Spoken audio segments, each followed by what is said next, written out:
E a mulher era por volta das 6 horas da tarde, já estava escurecendo, e ela estava com uma panela de água com uns matos dentro e fervendo aquela panela, esperando o filho dela mais velho chegar, que tinha saído de manhã para pescar e ia trazer a única refeição da família daquele dia. Daquele dia? Daquele dia. E ela tava... Oferecimento: Giasse Supermercados, pequenos preços, grandes amigos. E Unesc, formação e inovação para transformar o mundo.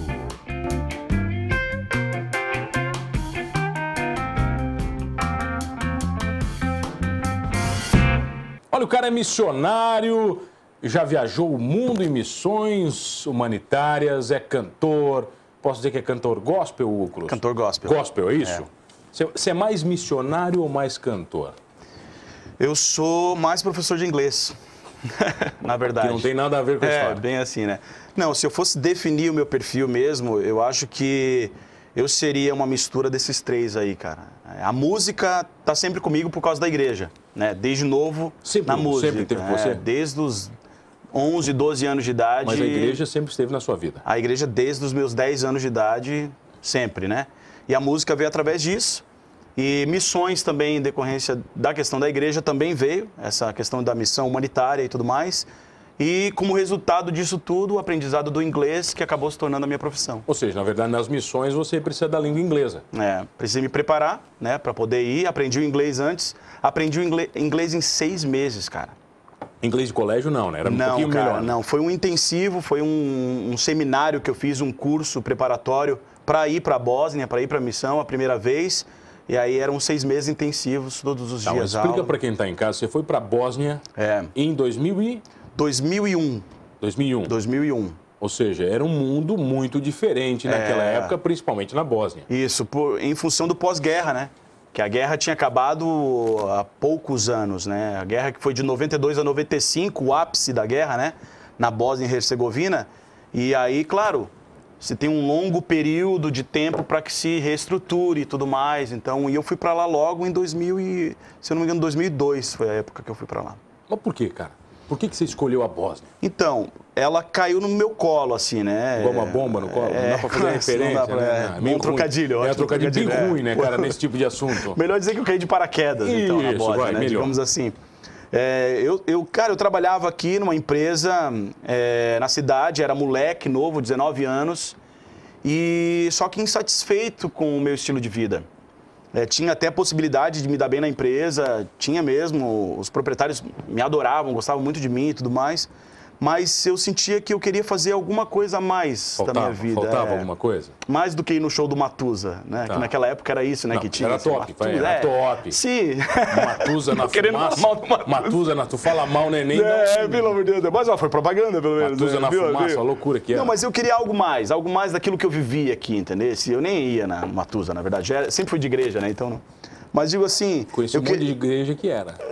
Que ia. Um monte de igreja que ia. De gente de igreja que ia. Conheci bastante. Faz parte. Bastante, vai. Mas eu não.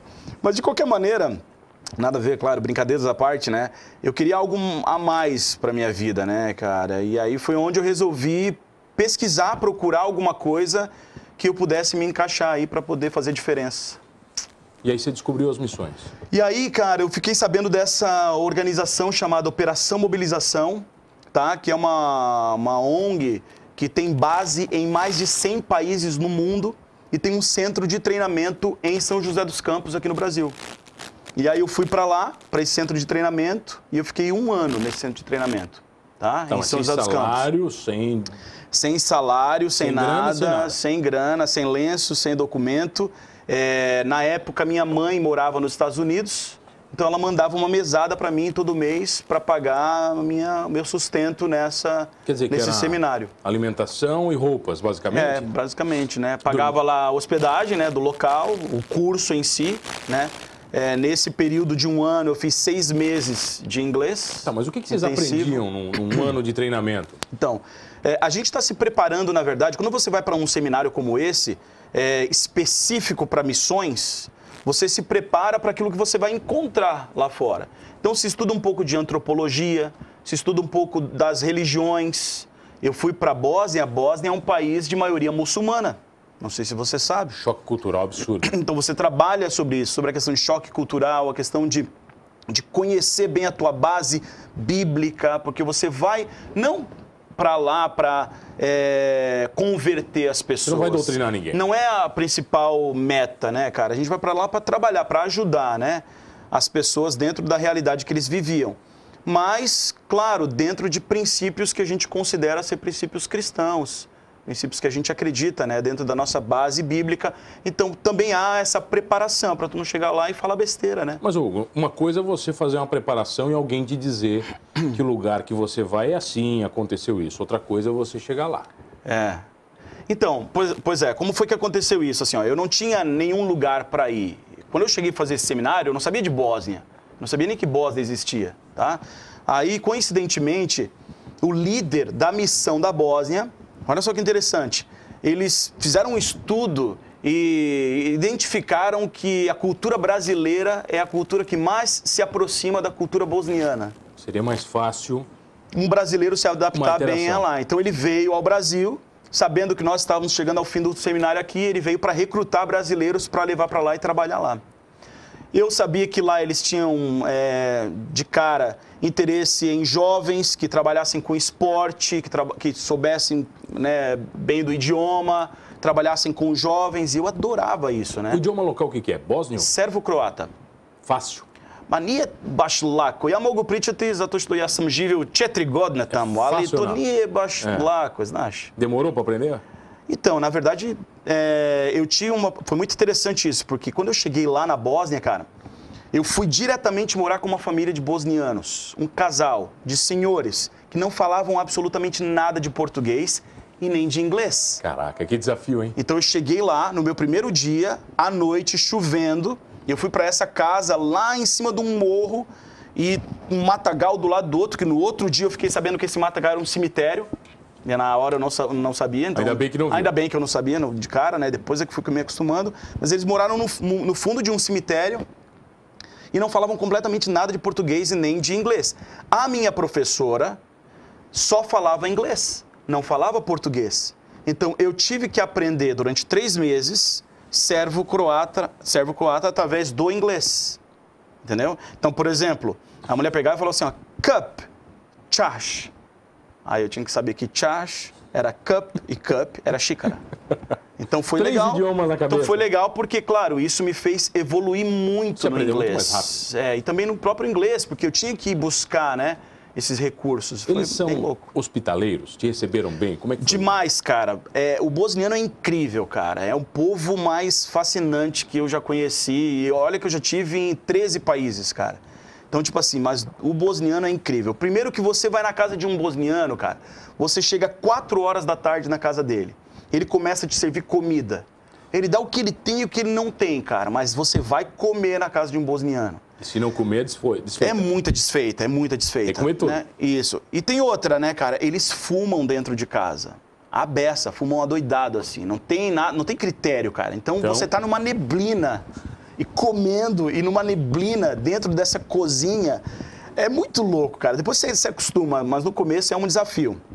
Quando dá, tipo, sei lá, 11 horas da noite, cara, e você chegou 4 horas da tarde na casa deles. Eles servem a janta. Não, cara, você vai embora, porque você tá louco pra ir embora, você tá cheio, você, né, não aguenta mais, você fumou quantos cigarros ali indiretamente, né, e comeu muito. Tá. Você fala assim, eu fui embora, foi muito bom. Macaco, idrissado, brate, como é que você vai agora? Você tá ficando louco, você acabou de chegar. O cara, eu cheguei 4 horas da tarde aqui, nossa, é 11 da noite. Eles são assim, cara, eles gostam de gente. Demais, demais. Eu creio que em função, tanto que a cultura do café lá é uma cultura muito forte. O bosniano, por ser muçulmano, não bebe álcool, ou não deveria. Então se bebe café. Muito café. Então se eu quero conversar com o mano, eu ligo pro mano e falo, e aí, mano, vamos tomar um café? Vamos. A gente marca num café, num pub ou num café, ou na casa de um dos dois, e a gente vai sentar, conversar e tomar o café. Mas o café é só uma desculpa, mano, pra conversa, pra interação, pra compartilhar de ideias, pra essa troca aqui. Qual a comida mais estranha que você comeu lá? Na Bósnia, não tinha comida estranha. Não, diferente? Não, na Bósnia não. Eles têm muita batata, tem feijão, tem alguns pratos típicos, né, chamado de cevap, por exemplo, que são bolinhos de carne com um tempero próprio. Gostoso. De cevap delicioso, com um pão sírio, assim, um pouco mais gordinho, sabe? É uma delícia aquilo, né? Uma outra comida típica é o burek, porque a Bósnia, ela foi colonizada por turcos. Então, muito da comida bosniana vem dessa origem turca também. Não se apaixonou lá por uma mulher? Não, porque a minha atual esposa hoje era minha namorada na época. Não, achei que você tinha ido solteiro. Não, eu fui solteiro, mas eu tinha namorada aqui. Não, então aí você foi comprometido. Eu fui comprometido, A mulher é bonita lá? Na Bósnia, demais, cara. As mulheres mais lindas, tirando da República Tcheca, que tem muita mulher bonita também, mas na Bósnia o povo é muito lindo, né? Tá, vamos falar disso na volta, pode ser? Com certeza. Eu tenho o prazer de receber ele, o grande bruxo, Hugo Cruz, aqui comigo no Manos Talk Show. É rapidinho, eu já voltei aqui no Manos Talk Show e você já sabe, comigo, Mano Dal Ponte, 2 entrevistas sempre inéditas todas as noites aqui na RTV. Canais 19.1 da sua TV aberta, 527 da NET Criciúma, online no RTV, no portal rtv.com.br. Perdeu o Manos Talk Show fácil, não se desespere. Vai lá no YouTube ou no Spotify e você curte todos os programas completinhos, e inclusive este com missionário, professor de inglês e cantor Hugo Cruz. Daí você volta da Bósnia, se inspira e grava um CD gospel, é isso? Então, na verdade, nessa primeira... Eu tive em dois momentos na Bósnia, né? A primeira vez solteiro, essa vez em 2001 até 2004. Você ficou 3 anos na Bósnia? Eu fiquei 2 anos, cara. 2 anos. Eu me preparei em 2001, foi 2002 a 2004, né? Dentro dessa preparação em São José dos Campos. E retorno para cá, começo a dar aula de inglês, né, na cidade, numa escola da cidade, e me caso, né? E já por ter composições lá na Bósnia, eu decido gravar um CD. Não por minha vontade, porque eu nunca tive interesse de ser um artista gospel. Nunca foi essa a minha vontade, meu desejo. Mas, uma vez, um jovem chegou para mim, na igreja, eu era líder de jovens da minha igreja, e aí ele chegou para mim e falou assim, poxa vida, Hugo, essa música, eu fiquei sabendo que essa música aqui é sua. Que legal, poxa vida, um dia eu estava na internet procurando essa música e não achei em lugar nenhum. E aí me deu um clique, eu falei, puxa vida, um jovem desse, um guri, né, um adolescente, né, cara, podia estar procurando qualquer besteira na internet, né, cara. Procurando a sua música, mas ele estava procurando uma música, cara, de Deus, né, que tinha uma mensagem que poderia falar com a vida dele naquele momento e até transformar a vida dele naquele momento, né, cara, quem sabe. E aí eu senti a necessidade de repente, colocar alguma coisa na mídia para que quem quisesse procurar encontrasse. Quantas músicas você gravou no primeiro CD? 10 músicas. Legal, bacana. Eu gostei muito, cara. Com Gese, gravei com Gesiel Freitas aqui, foi o meu primeiro produtor aí, né? Não tem como ficar ruim. Né? Então ficou show de bola, né, cara? Um cara também meu amigo, meu parceiraço. E foi muito legal, uma experiência muito boa aí, cara. Você não ficou muito perdido quando você voltou da Bósnia para cá? Ah, com certeza, cara. Primeiro porque, como eu já te falei, né, cara, eu sou cria de igreja, né, cara. Fui criado na igreja, era de uma igreja batista, depois virou renovada. Hoje eu sou da luterana renovada, olha só. Então, quando eu voltei da Bósnia, imagina, eu estava num contexto de missões num país muçulmano, que nem igreja tinha, cara. Porque não tinha igreja na Bósnia, né, cara? Nós éramos a igreja viva lá, pessoas, né? Não tinha aquele lugar assim, como nós temos hoje aqui, igreja com 2.000 pessoas. Não existe isso, cara. As pessoas nem imaginam o que seja isso lá, né, cara? Então, quando eu voltei, eu vi uma vida da igreja aqui muito diferente daquilo que eu vivia lá. Quando você sai para fazer um trabalho como esse, você acaba... Primeiro, que você aprende e recebe muito mais do que você acha que você poderia dar para as pessoas, né? Porque você aprende muito, né? Num lugar como esse. Eu tive experiências fenomenais, mano, de 5 programas desse aqui para contar de experiência. Uma história incrível. Ó, vou te contar uma história incrível que não chegou a ser na Bósnia ainda, tá? Chegou a ser no Paraguai, porque eu morei no Paraguai durante 3 meses antes de ir para a Bósnia. Como parte desse treinamento... Você foi lá para... Isso. Nós tínhamos um trabalho chamado Anjos do Rio, ok? O que era isso? Era um barco que pegava o Rio Paraguai e subia o Rio Paraguai. 10, 12 horas rio acima, ajudando e trabalhando com a população ribeirinha do Rio Paraguai. Gente de miséria total, esquecidos por tudo e por todos, né? E nós fazíamos um trabalho lá. Enfermeiros, médicos, levávamos roupa. Tu vê, teve um dia que eu fiquei 6 horas descascando limão, fazendo xarope para as crianças lá dessa comunidade. Então, olha só, nós pegamos um barco desse e o cara teve uma ideia, ó, vamos visitar uma família, uma senhora que tem 6 filhos e ela mora na beira do rio. E nós fomos umas 6 horas rio acima, paramos na beira do rio e descemos todos para conhecer essa senhora que morava nessa casa. Mano, pensa, que bom que, mano, a gente pode falar mano, e no caso é o teu nome, tipo assim, mano, eu não sabia, mano, é mesmo. Então, entramos assim numa trilha, cara, no meio do mato, Rio Paraguai, ok? Meio do nada, e fomos andando. Andamos uns 20 minutos, cara, nessa trilha de mato. Chegamos lá no final, uma casinha toda sem mata junta, né? A gente fala mata junta, aquilo tudo abertinho. A mulher, o filho mais velho dela tinha 13 anos, o mais novo devia ter uns 4 aninhos. Tava frio, mano. Um moleque de regata e camiseta, remelentinho. Frio? Frio, cara, tava frio. Que eu tava com uma camisa essas de flanela, sabe, que a gente tem, assim. E a mulher era por volta das 6 horas da tarde, já estava escurecendo, e ela estava com uma panela de água com uns matos dentro e fervendo aquela panela. Esperando o filho dela mais velho chegar, que tinha saído de manhã para pescar e ia trazer a única refeição da família daquele dia. Daquele dia? Daquele dia. E ela estava esperando ele com uma panela cheia de mato ali dentro, eu não sabia o que era aquilo, onde ela ia colocar o peixe, ou seja lá o que ele foi. E o menino não havia chegado ainda, e já era 6 horas da tarde. Aquilo cortou o nosso coração. Eu era moleque ainda, não tinha visto aquilo, sabe, assim, a miséria daquela forma, né? Eu lembro, mano, que eu tirei essa minha camisa de flanela porque eu não aguentava mais ver aquela criança de regata, uma regata rasgada, lembro até hoje, cara. E eu coloquei naquele guri e todo mundo se mobilizou dentro daquilo e foram lágrimas e a gente voltou no barco, pegou tudo que a gente tinha de alimento e deixamos com aquela mulher. Caraca. Naquele momento eu descobri que eu queria trabalhar com isso. Naquele momento eu vi. E eu descobri. Chorar aqui agora. Me perdoa. Tá, e eu descobri outra coisa, mano, que é muito interessante. Que às vezes a pessoa pode se sentir no mais longe do mundo. Porque aquela mulher tava no meio do nada, mano. Ela tava no fim do mundo, cara, onde tu não imagina. Mas, cara, lá Deus levou alguém para suprir a necessidade dela, cara. Eu acredito que talvez todos os meus 3 meses que eu fiquei no Paraguai, cara, foi por causa daquele dia ali, cara. Porque Deus queria levar um grupo de pessoas para ir lá no meio do nada levar um pouco de alimento e de conforto para aquela senhora. Isso é chamado, Hugo? É chamado de Deus? Eu creio que é um chamado, cara. Eu creio que é um chamado.